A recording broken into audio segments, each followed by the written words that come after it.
Well, hey everyone, how's it going? So in this video, I'm going to be showing you how I got my downpipe off my Grand Prix GXP, and obviously it's for the 5.3 liter LS4.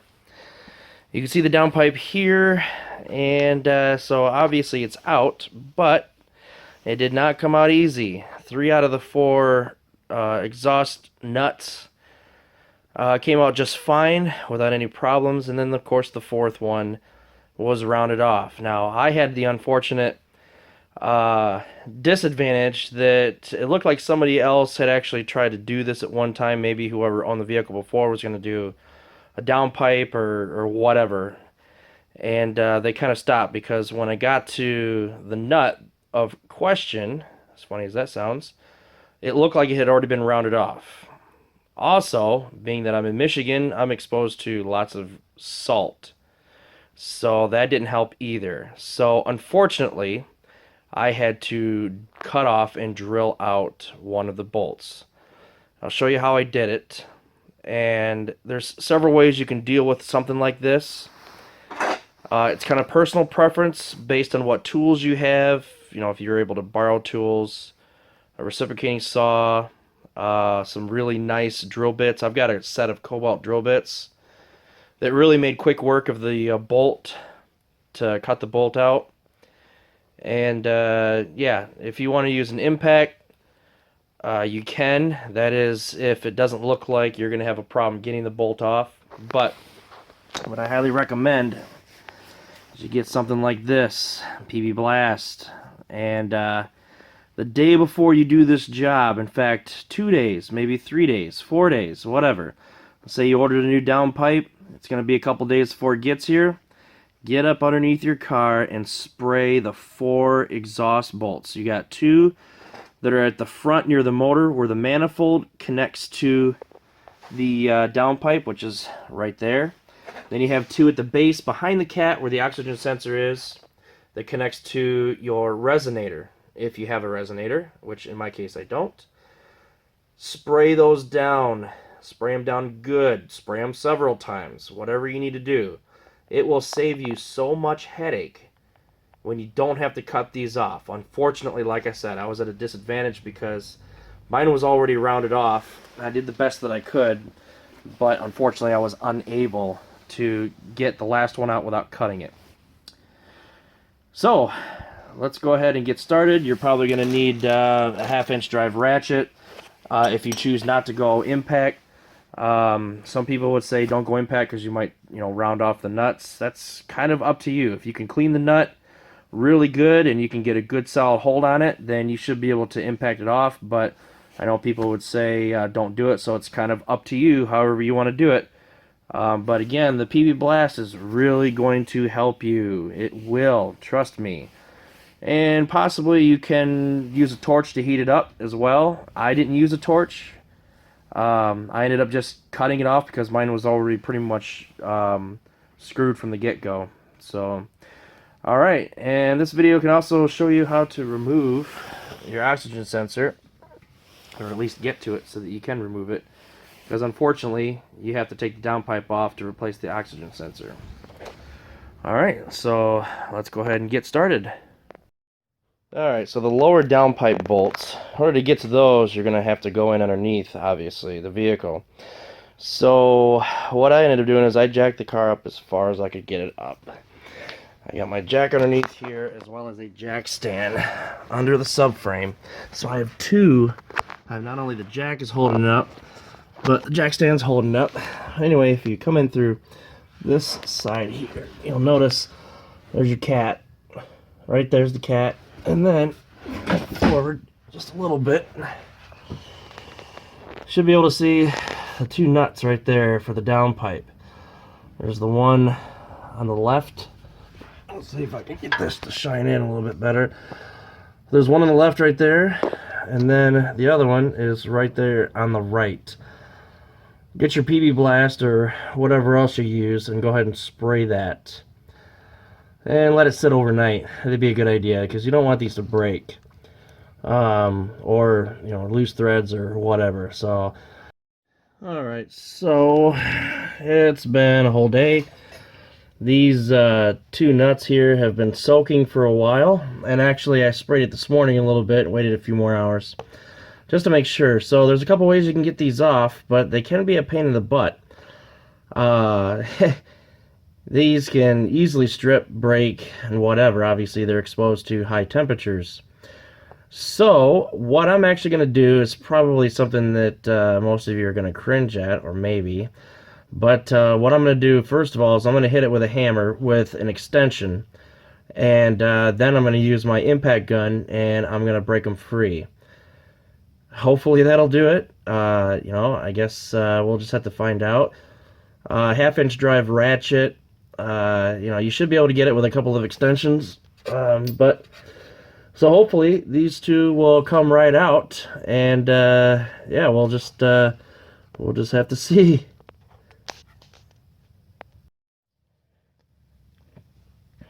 All right, so I know this isn't the best camera angle, but this is the only spot I could actually put the camera to make it stationary. So anyway, you're gonna need a couple of extensions. I've got two extensions here. They are impact rated extensions. And unfortunately, my socket, I don't have a half-inch socket that's impact, but I'm not going to be wrenching on it for too long, so I'm not really too concerned about it. But anyway, I'll just get my impact. Got plenty of light under here, so I'm going to go for the one on the right, because that's the one that I can see the best. Hopefully you guys can see that pretty good, so we'll see what happens here. Alright, we're locked in. Oh, geez. That thing came right out. What the heck? So, I ended up knocking my camera over, but I think I had a harder time setting up this camera than I did getting that one out. So, it's free. Kind of wondering if maybe this thing was off before. I can't imagine that after that many miles, this thing would just free up. Maybe the PB Blast really does. I've sprayed things before with PB Blast overnight and still had problems in the morning. But maybe, just maybe, this time luck is on my side. Now I still have one more to go, so can't say for sure.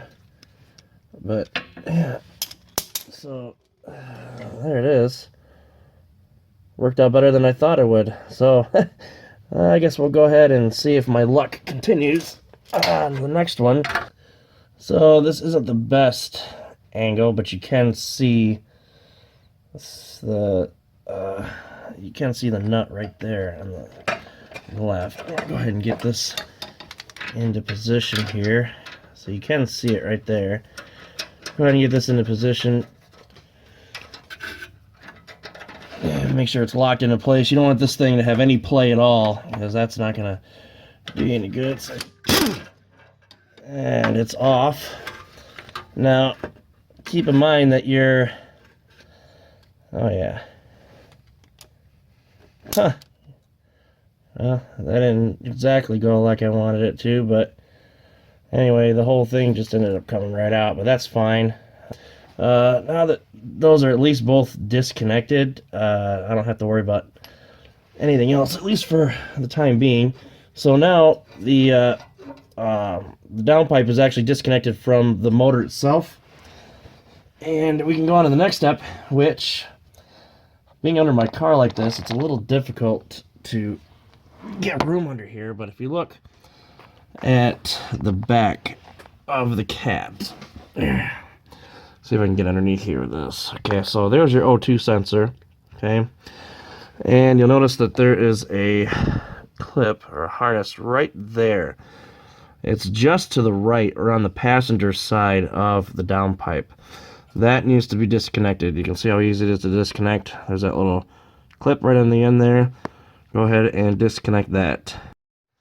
Alright, so I figured I should probably give you a little bit more information on this O2 harness. If you look to the right there, you'll see a white tab sticking out on the right hand side. Flashlight's not helping, but anyway, this little white tab, focus, this little white tab there that's on the right, okay? If you remove that, pushing it to your left, then that will release this harness here.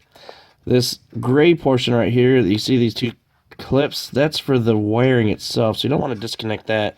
You want to disconnect the harness right there where it's held in, and that'll separate these two pieces right here in the middle. One more thing to give you some more room to work. Get yourself some pliers.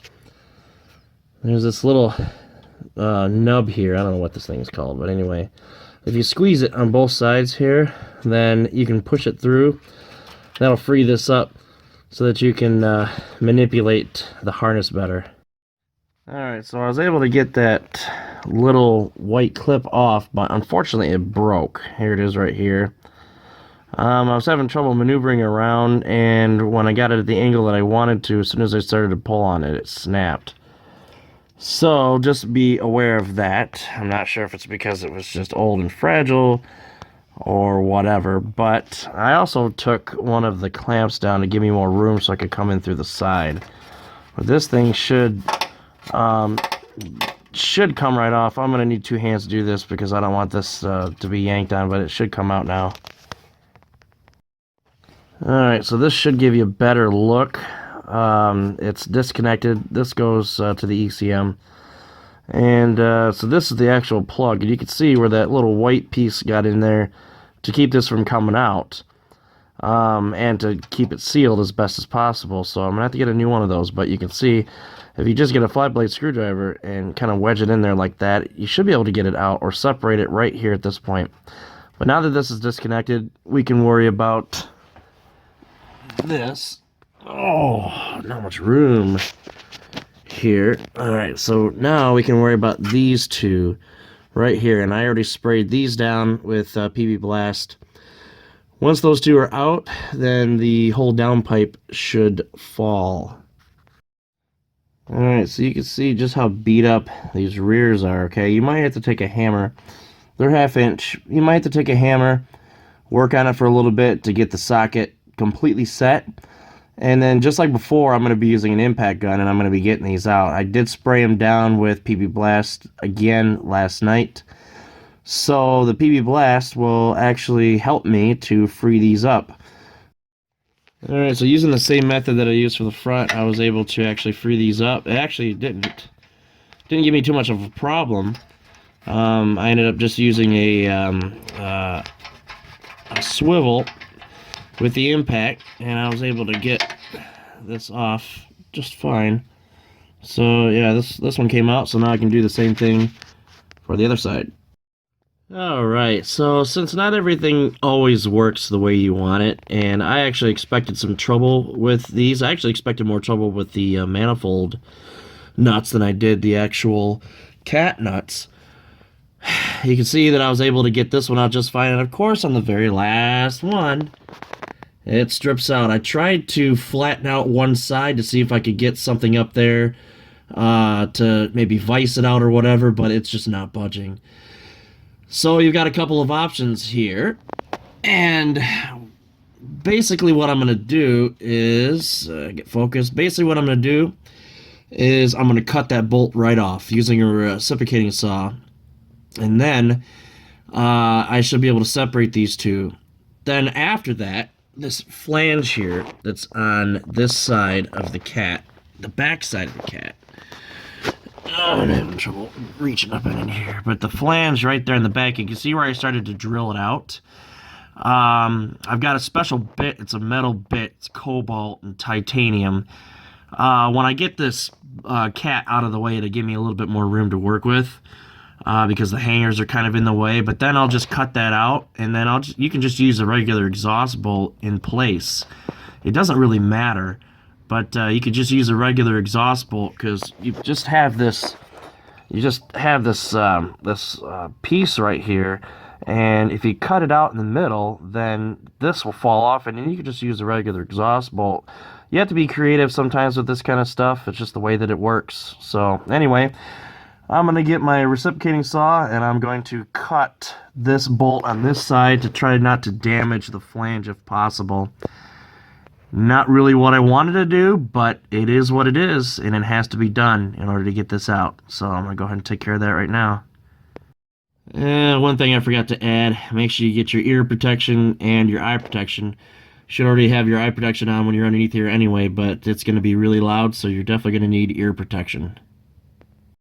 Alright, so just to give you an idea what I'm doing, I'm about probably 80% through this, so I'm cutting it as close to the flange as I can, or the bottom, because the nut is all the way at the flange, but if you cut as close to the flange as you possibly can, then it should just knock itself out. And so that's what I'm doing, but you can see here that I'm just using my reciprocating saw. It's a battery powered. It'll get through just fine. And so I'm just about there. Okay, so I actually cut it off with the reciprocal saw. The only problem is that because there's this, it's hard to see, but there's a bump there. Okay, I cut the bolt off, but the inside of the bump, actually below that surface part there, was still attached. And I ended up taking a hammer to it a bunch of times, and I could not get it to release. So what I ended up doing was I just got a drill, and I just drilled it out. Let's see if I can show you. I just drilled it out from the back side. So yeah, that seemed to be the only way that I could do, the only thing that I could do to get this thing to separate.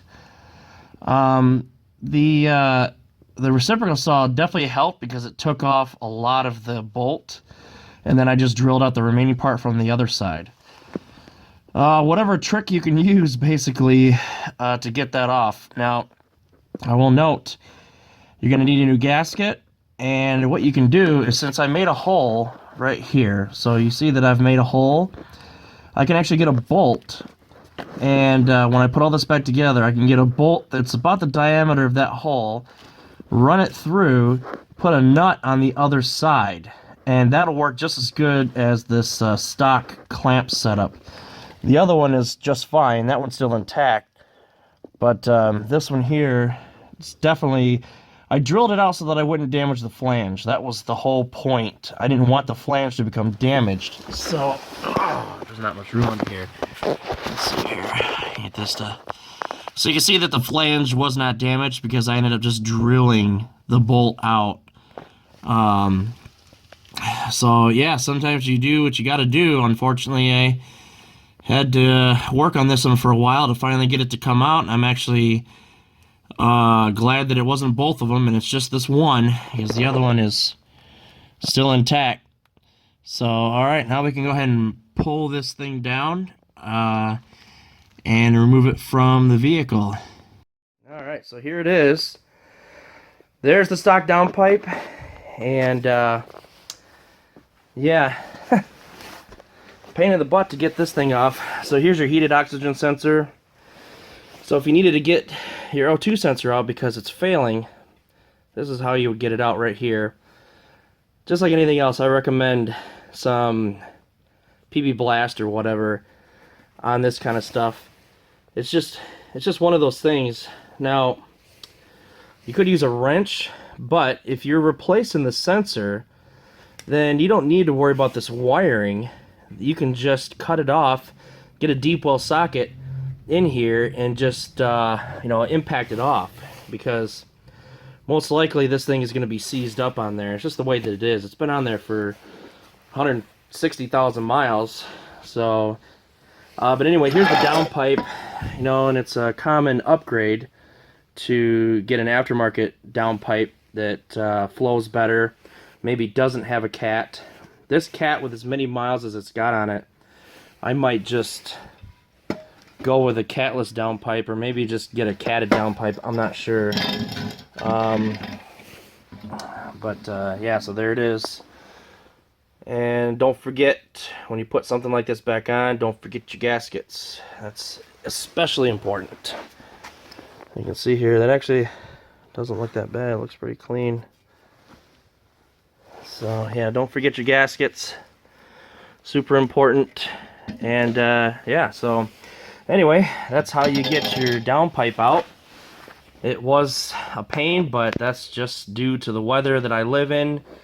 I had to spend some more time on it. Had to drill out one of the cat bolts, but I ended up getting that out. So yeah, as I said, just get a bolt that is slightly longer, you know, probably about maybe an inch. Get one that's about an inch, inch and a quarter. Get a nut, and if you have to drill these out, that is, and then just attach it to the other side. Got your nut on the other side, tighten up really good, make sure you get a gasket in there, and you should be home free. So okay, if you guys have any questions, definitely let me know. Take care.